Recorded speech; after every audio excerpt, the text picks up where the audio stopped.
Em Êxodo 13, que eles pegaram os... Né? Não foi assim? Eles não pegaram os bens egípcios na saída? Não foi na saída que eles pegaram isso? Está escrito em Gênesis 15, 14, o que ia acontecer em Êxodo 13. Abraão, tadinho, já tinha ido embora, estava lá em Maquipela, estava lá onde foi, em Hebrom.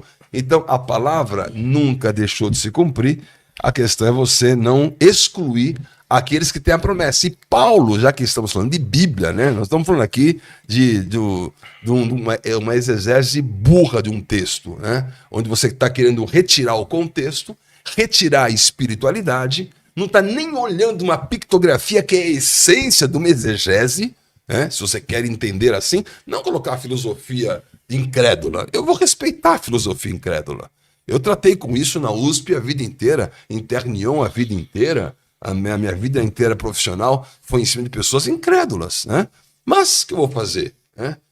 Eu encontrei uma vez um ateu, dei meus pêsames. Só lembrando que eu não sou incrédulo, eu sou crente, viu, bispo? Amém, glória a Deus. Eu sou crente, viu? Amém, graças a Deus. Não, você é incrédulo em relação a que Deus cumpre as promessas. Não. É que o senhor não respondeu. O senhor rodou e não respondeu minha pergunta. Tá aí, ó, Gênesis 3,15, vamos lá. Ele deu a descendência. Ele deu para ele 400 anos depois. Podemos respeitar pelo menos o português? Mas podemos respeitar pelo menos o português? O português não é hebraico de Vacachá. Ok. Vamos respeitar pelo menos o português. O meu hebraico é instrumental, tá? Tá aqui, ó. Tá aqui, ó. Meu hebraico é instrumental. Em Baiá. Ok. Olha lá.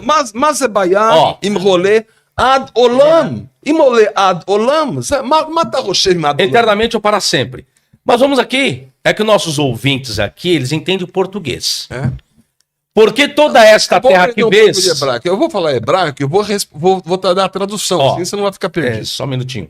Gênesis 13,15, que o bispo não me respondeu. Olha o que está escrito no seu português. Deus falando para Abraão. Deus, na sua palavra para Abraão. Porque toda esta terra que vês... Está falando com quem aqui, Deus? Segundo o relato bíblico. Abraão. Eu te darei a ti, a pessoa de Abraão. A pessoa, a ti. Isso é interpretação. Não, tá escrito bispo. Não é interpretação. Tá escrito aí, não tá, bispo, por favor. Tá ali o pronome ali, a ti ou não? Me desculpa, tá escrito, gente, ok? Isso é interpretação. Tá, darei você, a eu falo, ti vou explicar depois o que e a tua descendência. Então a descendência é a interpretação também. Para sempre. Sim, para sempre. Ok, vamos lá. O vocábulo atinenar se trata da promessa divina. Já o vocábulo ad olam denota duração indefinida, não necessariamente eternidade metafísica. Já em 26:3, a fórmula repete a promessa abraâmica, sugerindo transmissão incondicional do dom territorial. Onde está o problema? A promessa, a expressão para sempre, se Gênesis 13:15 afirma a posse perpétua, então surge uma contradição histórica, pois Israel perdeu a terra no exílio em 586. Em 2 Reis 25, descreve deportação total. E outra, como considerar a expressão ad olam com a expulsão territorial?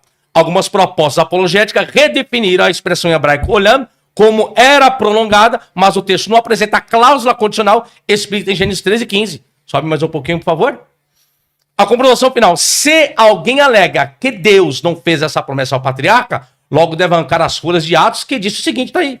E não lhe deu nela herança, nem ainda o espaço de um pé, mas prometeu que lhe daria a posse dela. Sabe que nós temos aqui? Uma reinterpretação daquilo que Deus não cumpriu em Abraão. O que os escritores neotestamentários começaram a fazer? Vamos reinterpretar. Sabe por quê? Porque Deus não cumpriu a sua promessa para com Abraão. E eu digo mais, abre Gênesis 26:1-3 para mim. 26:1-3. Que a mesma promessa se repete. Não foi só uma vez que Deus prometeu isso para Abraão, não. A promessa da terra de Canaã, posse. Abraão não teve posse, nem ele e nem os seus filhos tiveram posse da terra de Canaã. Gênesis 26, versículo 1-3. Versículo 3. Diz assim: e havia fome na terra, além da primeira fome, que foi nos dias de Abraão, por isso foi Isaque e Abimeleque, rei dos filisteus, em Gerar. Próximo. E apareceu-lhe o Senhor e disse: não desças ao Egito, habita na terra que eu te disser. Próximo. Peregrina nesta terra e serei contigo e te abençoarei, porque a ti, novamente, pronome, e a tua descendência darei todas estas terras. E confirmarei o juramento que tenho jurado a Abraão teu pai. O que aconteceu? Também não teve posse. Nem Abraão e nem os seus filhos. Em outras palavras, Deus não cumpriu com a sua palavra e muito menos com a sua promessa. Obrigado. Bispo, antes do Bispo falar, deixa eu dar uns recados que a audiência está grande aqui. Sim. Galera, nós estamos quase 1000 pessoas ao vivo.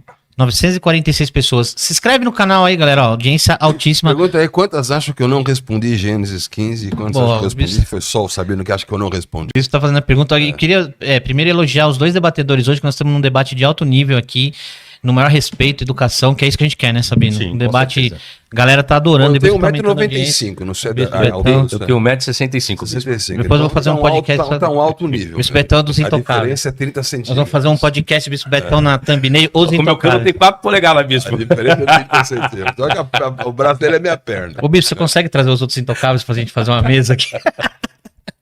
Não dá, né, Bispo? Não dá mais. Eu respondo por mim e pelos meus cabelos. Então você vê que é fácil. Fica fácil pra mim, né? Então é, estamos num ambiente legal aqui, galera. Eu sei que vocês queriam ver treta, que a galera adora treta, né, Sabino? Mas Querem aqui treta, vocês vão lá no Dake, a lá no treta é- Zakenak. Lá no Pode Dake. combinar, Matheus. a treta é filosófica. Vai lá aqui no hoje. Zakenak, lá que tem Eu tô treta, só lá. aprendendo aqui, ó. E esclarecer também que eu não sou um mediador, tá, gente? O nome do. Eu queria esclarecer, porque tem muita gente na internet falando, pô, você tem que mediar, você tem que falar tempo. O nosso debate é diferente do Redcast, do meu irmãozinho Júnior, né? Pra gente produzir o Redcast aqui. Pra quem não sabe, o Redcast foi produzido pela gente aqui. Cresceram bastante. Hoje é o que é, um dos 5 maiores podcasts do Brasil. Então, assim, o Júnior lá faz uma mediação. O canal chama-se Diálogo Livre, porque já o nome já disse, entendeu? Eu não sou um mediador, eu sou um apresentador do debate e eu dou espaço para todo mundo falar. Sabino, Bispo, então não tem tempo definido para explicar isso, porque o tempo define a sabedoria da pessoa. Você vê, o Bispo Betão tá falando bastante hoje, tem gente que vem aqui falar menos, tem um tempo menor porque não tá conseguindo debater. O Sabino tem o tempo dele porque ele fala bem também, então é isso, tá? Então, ó, recado, se inscreve no canal, se inscreve no canal de cortes e mande sua pergunta. Nós só vamos ler os superchats, tá? A gente vai ler os superchats, porque tem muita gente aqui. Quem mandar superchat, a gente vai ler pros dois. Bispo Betão, é com o senhor aí. Olha, eu respondi as perguntas todas aqui, porque Deus, vou fazer mais uma, então. Deus cumpriu. E olha só, vamos ler Gálatas 3 para ver aonde que essa bênção. Abraão não reclamou, quem reclamou foi o Sabino. Abraão não reclamou, Abraão viveu a bênção, passou a bênção para Isaac. O texto que ele leu de Gênesis 26, maravilhoso.